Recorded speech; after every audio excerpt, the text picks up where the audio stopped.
O ano, dito ba?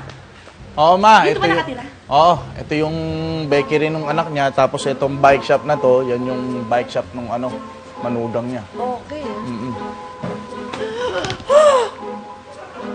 Ito ba? Ito ang jowa mo? Papatayin kita!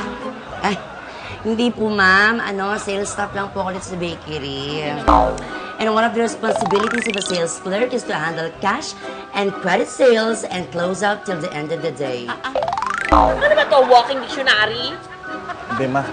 Kapansanan niya. Mukha nga. Halika na, pasok tayo sa loob.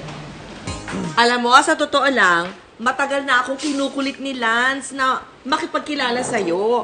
Kaya lang wala nga akong panahon. Pasensya na. Nagulat nga ako sa dating ninyo hindi ko naman alam na ngayon pala ang dating ninyo. Hindi tuloy ako nakapag-ayos. Nako, huwag ko kayo maniwala dito sa nanay ko. Dakilang buraraho talaga ito. Ito naman. Hindi ko talaga marunong mag-ayos to. Uy, sobra ka naman. Tsaka, naaamoy niya po yung amoy putok na yon. Sa kanya po yun. Si Kanya? Oo nga. Kailan ka ba ulit naligo? Diyos niyo. Ano ba nangyari sa'yo, Apple? Bakit ka ba bigla naging burara? Ako? Tol, ikaw naman, Tol. Hindi ka na nagbago. Ganyan talaga yan. Pag nandito ka lang, nagkukunwari lang yan na kunyari malinis siya. Alam mo, isang beses lang talaga sa isang buwan maligo yan.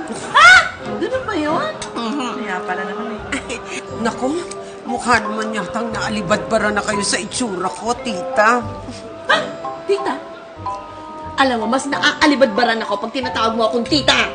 Dahil parang pareho lang naman tayo ng edad ko